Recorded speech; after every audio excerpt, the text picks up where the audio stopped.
Our state has some incredible problems. My name is Lynn Hinderaker. I'm here to talk about that with you and talk about the trends that have shaped this state and dragged us in one direction or another. We're not really we're not realizing the dream we had way back in the early 2000s or even around 2008 or 9 or 10. My name is Lynn Hinderaker. Welcome to WowBiz Nebraska. We're going to get it on right now. Emergency or emergence. Welcome to WowBiz Nebraska. My name is Lynn Hinderaker, and that is the key consideration. Where are we? How do you see this moment in time? What is the frame within which you look at the COVID-19 pandemic scenario that has kind of plagued us the last 60 to 90 days? Once again, you're watching WowBiz Nebraska. I'm one of the few people who is coming right out and talking to you about how you can adjust to the situation appropriately so that you don't feel you're going too fast or too slow. We're going to talk today for a few minutes about the problems that you may be having. And by the way, the other competitors in your industry are also having the same problems. I'm talking to numbers of them, and they all confess. But let me just back up to this phrase again, emergency or emergence. It's a huge difference there, right? When an emergency besets you or comes into your world, regardless if it's business or whatever, it puts you into kind of a fast reactive mode, doesn't it? Huh? It makes you kind of run around and try to figure out what can we do now and how can we stop this and what should we be doing immediately? Do we have the resources? All those kinds of questions are going through your mind. If you're running a company and you're experiencing an emergency, which, by the way, many, many companies still feel to this day, we are in an emergency mode, all right? Particularly insofar as workforce, remote workers, customer relations, and then everything else after that. The whole operating model, by the way, can be rethought under these circumstances. That's the emergency part, right? But emergence, very similar word, but totally different, right? Emergence, I want you to think about a seed, just a very small seed, obviously, that grows over time into, we'll say, an oak tree, right? Or some type of tree becomes strong, takes time to turn into, but the identity is the same from the very beginning, right? This is an interesting point. Instead of running around saying, what should we do, which is very common, seems appropriate at the time, if you understand the notion of emergence, where we're growing, we're evolving, different things are coming at us, and they're all stimulants for a certain type of growth, maturity, maybe expansion, new way to think about things as we grow from a seed into a mature tree. Now, there are lots of kinds of trees, oak trees I mentioned before, pine trees. When hurricanes or some kind of extreme weather hits, right, emergencies again, many of these trees just get uprooted and they're destroyed. Really, they're just laying on the ground. I'm sure you've seen things like that before, perhaps on TV and so on. But there is a certain type of tree that makes some sense. It's a wonderful symbol or metaphor for how we can deal with the pressures that this COVID-19 thing has created for many companies, and that is a palm tree. Yeah, a palm tree can survive the most severe hurricanes. I'm sure you've seen this as well. The wind is just buffeting it. All the other trees are broken up and spread all over the place and so on. And here are these palm trees, and they bend almost to the ground. They're able to go almost doubled over, right? But over time, then, they come back. They have that, what should I say, bounce back quality built into the genes or the DNA, if you will, of the tree, right? These are very important metaphors to embrace as you try to figure out what's the plan, you know, and how do we go forward? And are things really bad? Are things, can they be reconstructed? Or is this just an incremental tweak? We can make a little adjustment here and there, send a few people home, keep on going, we're fine, right? You'll see that entire continuum of attitudes towards business right now. Now let's talk about the problems that are most common. Not everybody has these situations, but I've got a list here of the problems that I've stumbled across as I've been talking to business owners around the upper Midwest the last few weeks. First of all, just from a statistical point of view, 30 to 40% of your customers are talking to other vendors right now. Right? That's a statistical fact. They feel like they've got to protect themselves and their customers, and so they are talking to other vendors, probably your competitors in some cases. So you have to understand that's a distinct possibility that you'll lose some or most of that. In some cases, up to this point, the last 8 to 10 weeks, companies are losing 12% of their sales volume. 12% of their customers have gone. They've defected to some other scenario. So just keep those numbers in mind, run some quick numbers and projections and see what that would mean for you. But clearly, you want to be on your toes. Now, what happens is, and this is very interesting, it doesn't sound like a big number, 12%, but cash flow in most cases is extremely tight, right? It's cascading like water down a stream, right? A steep stream. And so this is the pattern that frightens CEOs and general managers right now, whether they show that or not. Cash flow is king, cash flow is everything, and it's diminishing rapidly. So you have to think out a week, a month, 3 months, where's it going to be? When will it turn around? Will it turn around? What are scenarios A, B, and C under these circumstances? Right? Very, very common.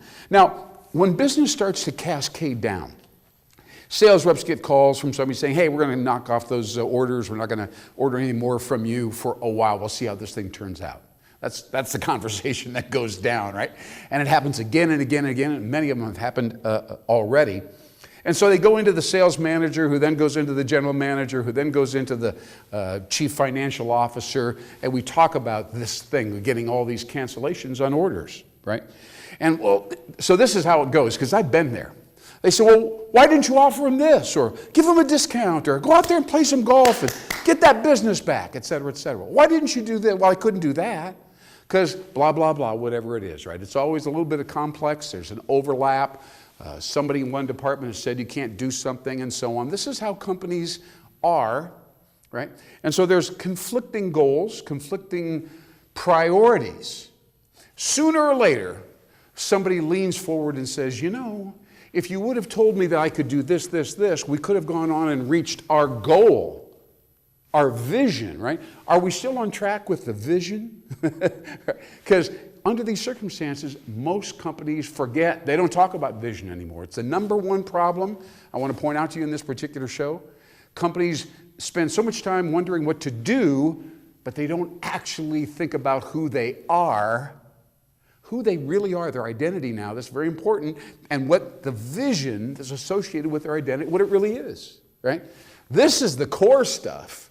And out of that come all the tactical priorities, but that's not how it really is many, many times. So when you have this kind of chaos, people leave, right, quickly. Or they go home, they're working from the computer, but they don't really want to come back, right? So you have to recruit. It's an unusual time. And there are people kind of floating around in this massive pool saying, well, I might think about taking a call from a recruiter, maybe, maybe not. But if your company is losing business rapidly, and somebody can find that out, by the way, with a little bit of homework, it's very, very tough, possibly fruitless, to be able to recruit top talent. I'm talking about supervisors, mid-level, C-level people. Very difficult to recruit them under these distressing circumstances, all right? Now, the other thing is that there's revenue over here, and then we have workplace, we have safety, and we have contamination, we have all these different issues right here.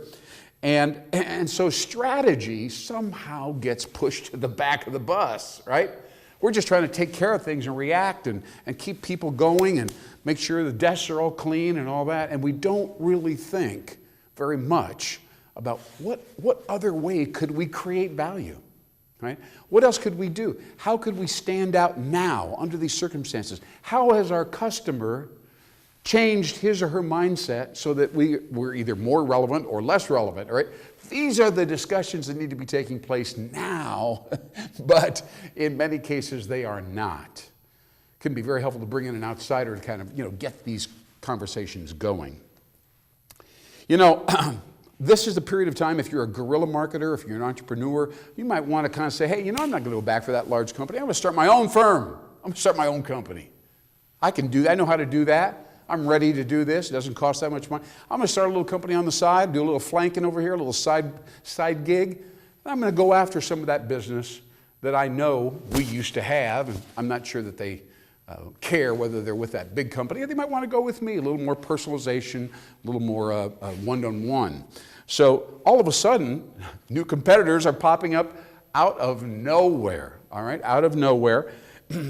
Now, during this period of time, the branding and the messaging becomes unfocused. Some people say, well, we need to promote, man. We need to discount. We need to give some stuff away. We need to kind of like, get real promotional. And there's another group of people that are saying, wait a minute, we have a brand here. We have to stand for something. We got to get that core brand imagery out there and remind people what our values are, what we really stand for. I mean, this is how it is. This is how it is. I've facilitated many planning sessions, and believe me, this is happening. We're going to cut this off here shortly. I'm going to come right back to these problems because there are many, and then I'm going to provide a solution, a regional solution. Every company in the state of Nebraska needs to be listening to the upcoming solution here in just a few minutes, because I've got a lot to say along those lines. Because to solve these problems, and there are a few more that I'll be getting into as we come back from our little break here, but it's a fascinating thing. And when you talk to business owners and then you go talk to their customers, which I've done, they are definitely looking for something, right? There's a gap. It's a little bit of a vacuum. Nothing's really happening. The economic development people and the governor, they're focused on a lot of other stuff, grants and so on. And people they just want to hustle. They want to make something happen. They want to innovate. They want to innovate. My name is Lynn Hinderaker. This is WowBiz Nebraska. I'm going to talk to you a lot more about innovation here in just a minute. But I do want to take a second and recognize Curzon Promotional Graphics. They're here in the Omaha, Nebraska area. They're outstanding. They've been around over 30 years. They can help with beautiful, giant graphics like this, right? As well as many much smaller things. They have an in-house creative department and production. They have regional clients all over the Midwest United States. You can trust them. Curzon, Curzon Promotional Graphics. I would encourage you to go ahead and check them out. Now, I want to talk about one other vendor here in town, very small vendor, happens to be headed up by the commentator who's with me many times here on this show, and we miss Bruce Arendt today. Bruce Arendt is one of the outstanding authors, editors, and illustrators of children's books in the state of Nebraska. He's won awards.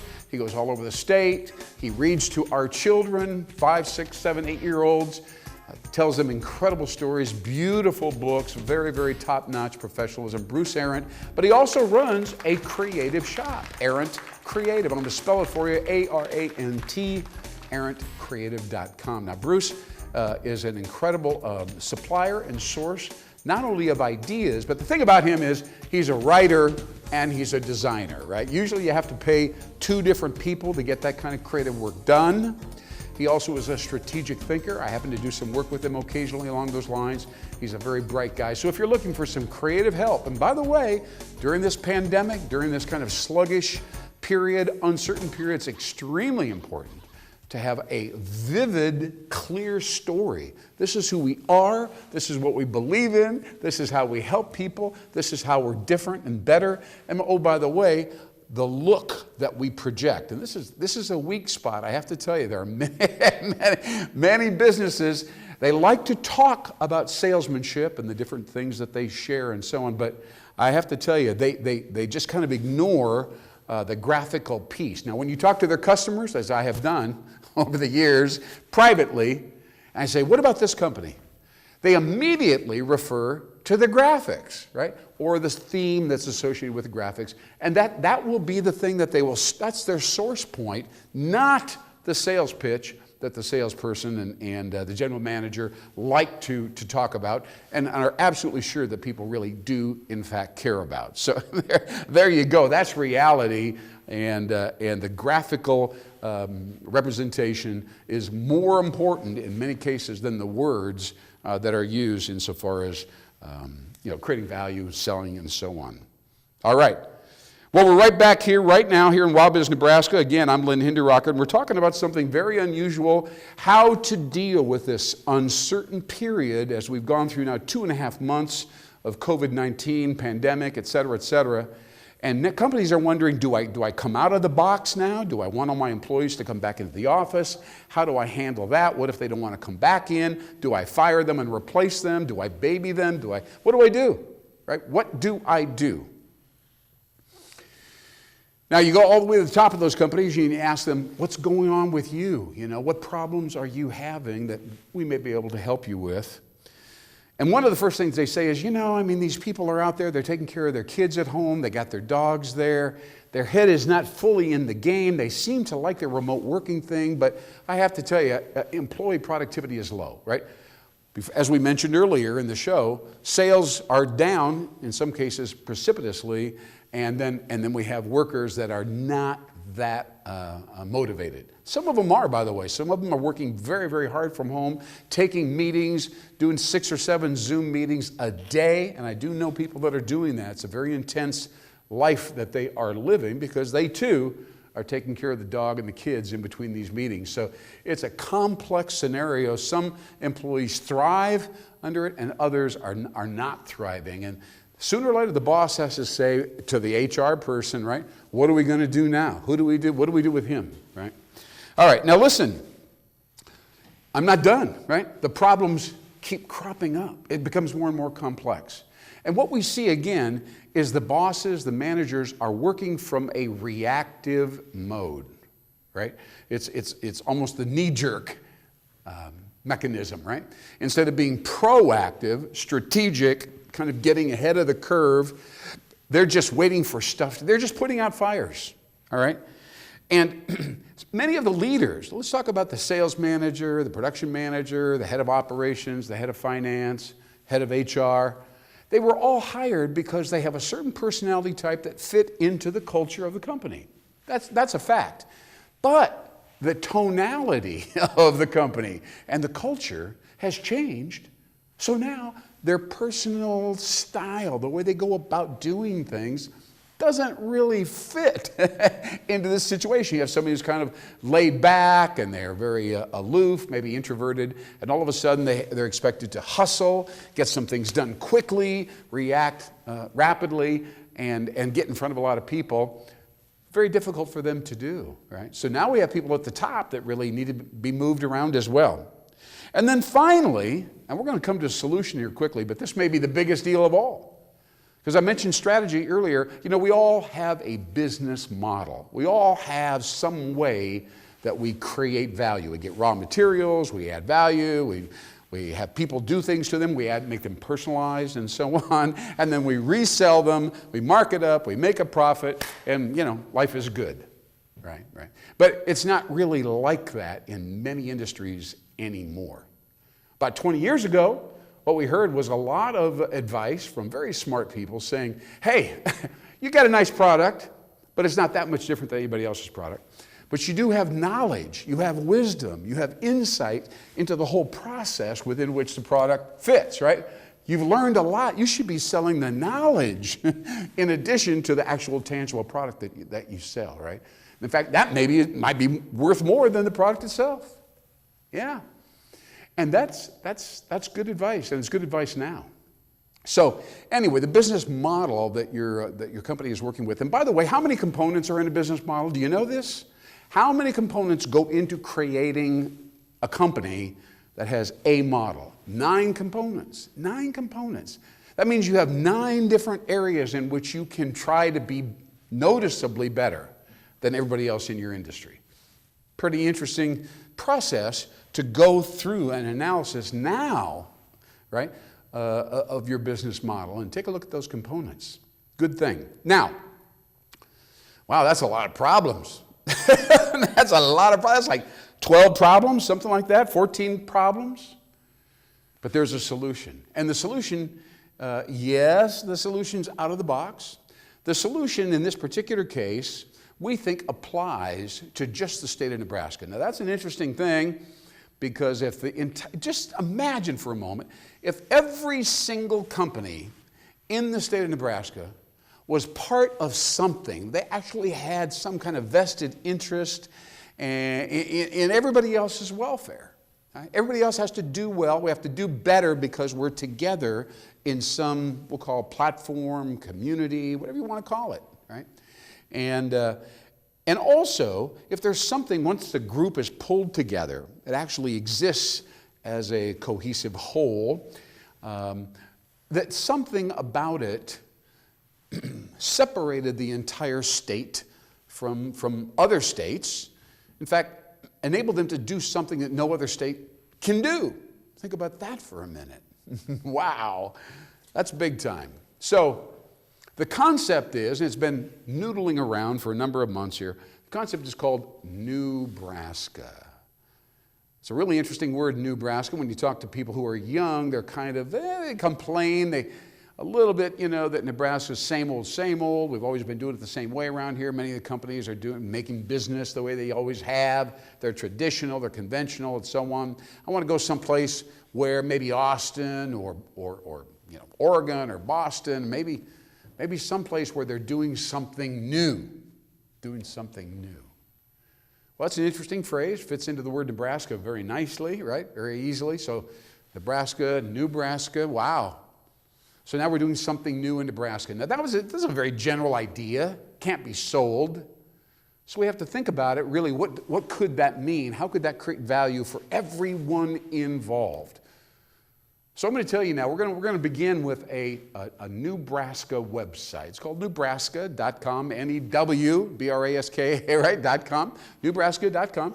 And so the key idea there is to make it a media site first and foremost.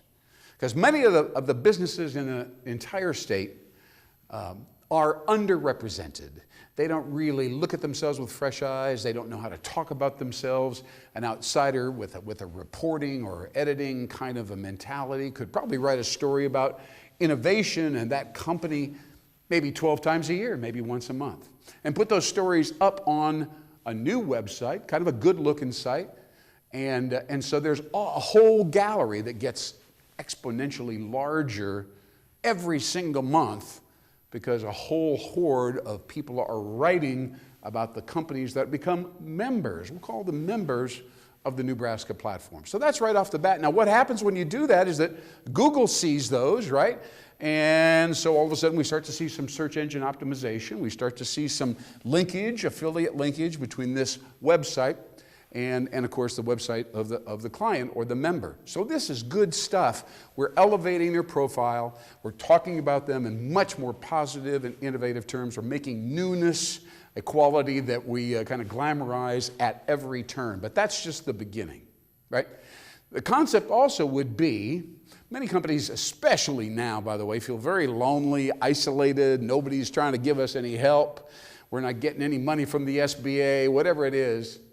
So we create we actually create a point system, where we reward every member for talking and communicating in a meaningful way with other members of the platform, right?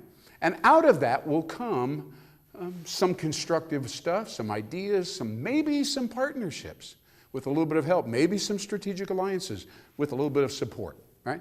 So now we are helping build volume for the individual members, but we are also creating excitement for the entire state. And every time we get somebody new and they talk to somebody else, new ideas emerge, new things are happening, integration, collaboration, linkage, fusion, right? Fusion. Very important stuff. Now, this attracts people from outside the state. 3,000 people a year, young people, leave the state of Nebraska. Some of them are paying attention to what's going on. We're going to work very hard to get their attention, of course, with the paid advertising and so on. And we're going to try to get them to come to the site so they go, we live in Arizona right now, but I wouldn't mind going back to Nebraska. It looks like a couple of these companies are doing some pretty interesting things. Maybe I can be their chief innovation officer. Maybe I can be their chief growth officer, whatever the word is, right? We're going to create some action, some buzz, and out of that, some things will happen. Yes. That's the Nebraska plan. That's the Nebraska idea. And the concept is you guys are doing something new, right? because we're creating a framework. We're rewarding positive behavior that moves in that direction. We can't make it happen, but we're going to encourage. And by the way, there's going to be at least 2 conferences or seminars a year that again, reward, glamorize, showcase the company. I don't care if you're a lawnmower company in Broken Bow or a massive corporation in Omaha or Lincoln. Doesn't matter to me. I want those kinds of people talking to each other. That doesn't happen normally, as you probably know, but we're going to bring entrepreneurs and small business owners together with large companies on this particular platform. We're going to connect Eastern Nebraska with Western Nebraska on the Nebraska platform. That's what we're going to strive to do. That's our ideal. Absolutely. So you can see, we think that what I'm talking about right now will provide many, many solutions to the 12 or 14 problems that I went into great detail with earlier in this show. We might be able to make a difference out there. We want you to be a part of this movement. You know, Guy Kawasaki said, never sell anything, just start a movement, right? Start a parade and get in front of it. So that's what we're trying to do here in WowBiz Nebraska. You're a part of it because you're watching our show. You're seeing new ideas, new trends. I'm Lynn Hinderaker. Thank you so much for watching. We'll see you next time on WowBiz Nebraska, and we appreciate your attention. See you later. Thank you.